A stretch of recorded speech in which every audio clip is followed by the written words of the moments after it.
playing field. If we have to do the same service, we expect to have the same rules. All eyes are on City Hall for the latest announcement in the Uber versus taxi war.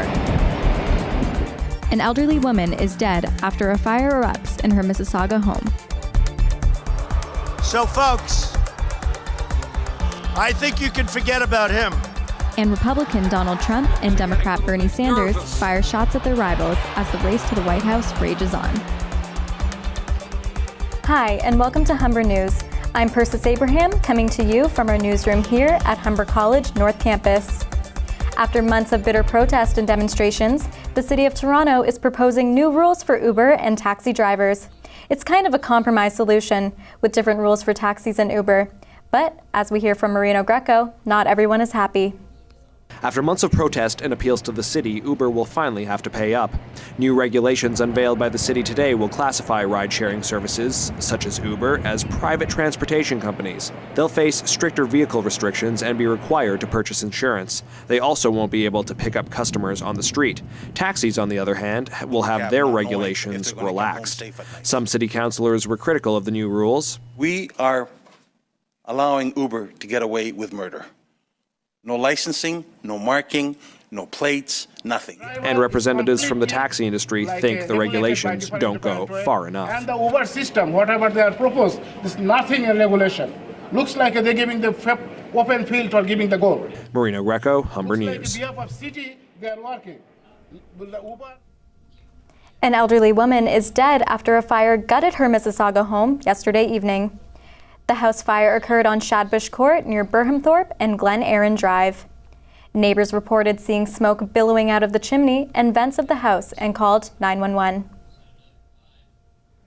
It smoldered for so long it had burnt a big hole on the main floor, so it probably takes quite a while for that to happen. When firefighters arrived on the scene, they found the victim and confirmed she had died. Officials say the house was burning for hours, but have yet to confirm if the fire was the cause of her death. Wildfires are raging throughout the southern United States, forcing hundreds of people from their homes. With wind speeds of up to 80 kilometers an hour, wildfires have spread across states from Oklahoma to Kansas. Buildings have been scorched, leaving hundreds of people without homes. According to local media, the fires were sparked in 4 different locations before merging into one large fire. Hundreds of hectares of land have been burned. So far, no injuries have been reported. To the U.S. primary race now, where the insults candidates are hurling at each other are getting more vicious. Donald Trump is taking aim at Ted Cruz after his loss in Wisconsin. In Trump's home state of New York yesterday, he honed in on Cruz's dislike for what he says are New York values. Trump used September 11th as an example of New York values. He told the crowd that Cruz has a deep hatred for New York. And I've got this guy standing over there looking at me, talking about New York values with scorn in his face, with hatred of New York. So folks, I think you can forget about him. Trump isn't the only candidate attacking his running mate. Bernie Sanders went on the offensive at a rally in Philadelphia yesterday. Sanders told the crowd that Hillary Clinton is not qualified to be president. I don't think you are qualified if you have supported virtually every disastrous trade agreement which has cost us millions of decent-paying jobs. New Yorkers choose their Democratic and Republican representatives on April 19th.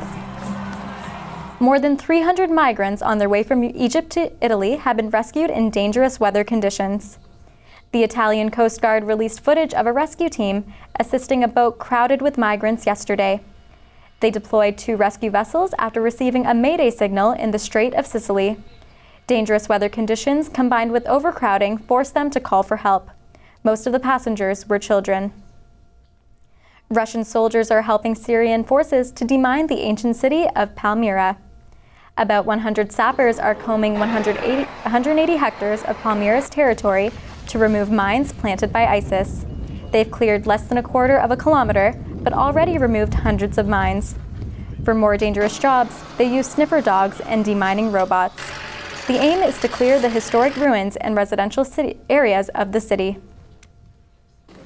The Russian Defense Ministry has released video showing the Syrian Air Force delivering humanitarian aid. Pallets with boxes and bags are loaded into a cargo plane at the airfield. Some boxes had the International Red Cross and Red Crescent movement emblems. According to the Russian Defense Ministry, 200,000 residents are in need of food, medication, and fuel. Some cities were blockaded for more than a year by ISIS, and food supplies were cut off. Some dramatic pictures today out of China, and you won't believe your eyes. A child miraculously avoids death after falling out of a minivan and being run over by a car. A surveillance camera caught the entire incident on video last month. After falling out of the back of the van, the child was run over by a car as he tried to get back on his feet. His family quickly came to his aid after realizing what had happened. The child was then taken to hospital. Surprisingly, local traffic police say his injuries were only minor. Meanwhile, back at home, the Toronto Police Mounted Unit is welcoming some new members. Officers performed their musical ride graduation ceremony today at the Horse Palace. Our Nick Westall was there and saw all the action up close. It's not your average graduation day. 10 Toronto and Hamilton police officers are ready to hit the streets with their new four-legged partners. As friends and family looked on, the newly invested Mounted Unit members marched around the Exhibition Place Horse Palace in their formal dress outfits, proudly carrying flags. The new pairs even had a bit of fun by doing jumps and doing some, perhaps, rookie initiation. Wilfred Chambers worked in 13 Division before joining the unit, and he has been training with his new partner, Trooper.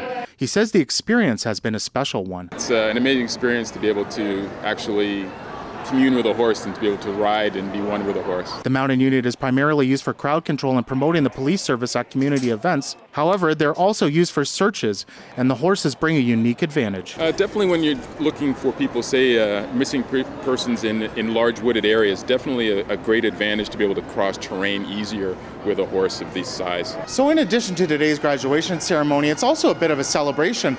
The Toronto Police Service is celebrating its 130th anniversary, and down here at Exhibition Place, you'll see some of the horses and stables that are used in active service today. In all, 24 horses and 45 officers work out of the downtown stables. Staff Sergeant Graham Queen leads the unit and handpicks the officers who join the team. Queen says those cops need special skill sets. Well, I look at their history. Are they hard workers? Can they be counted on to be reliable? And most importantly probably is, can they work in a small group with other people? Because that's very important for us. It takes about 13 weeks to prepare for this day, and many describe the training as intense. Queen recalls his own experience. I was almost 52 years old when I took this course, and I would take the GO train home and sleep all the way in the GO train, and then get home, go into my hot tub, have a little dinner, and then straight into bed, because it's very exhausting. So as the warmer weather comes, keep an eye out for the new recruits as they patrol the streets of Toronto. Nick Westall, Humber News. When we come back, we'll tell you what's happening in the world of sports, and Sarah Wickett will have your 3-day forecast. Today's weather is slightly different from yesterday's weather, and I don't think there's any escaping this. So you might as well just let the rain fall down and waste my dreams. I'll have your 3-day forecast after the break. That forecast might get you down, but we've got the perfect remedy for those cold spring blues. I think I'm about to get hotter. Sounds like it. The slow-mo guys shot some incredible footage of a flamethrower, but in slow motion. Everyone loves a good pyro show, but this isn't your ordinary flamethrower. These flames can reach more than 16 meters high, and as you can see, the results are pretty amazing. Just when we thought flamethrowers couldn't get any cooler, the slow-mo guys just took it to another level. We're going to take a short break, but first, check this out. It may be a cafe, but people don't care much about the coffee. This Tokyo joint is home to 20 to 30 hedgehogs of different breeds, and customers are going gaga for these spiky creatures. For a small fee, customers have an hour to play with the tiny, prickly animals. Staff members say they want to show people the charming side of hedgehogs because they have a reputation of being hard to handle. The cafe is named Harry, which means needle in Japanese.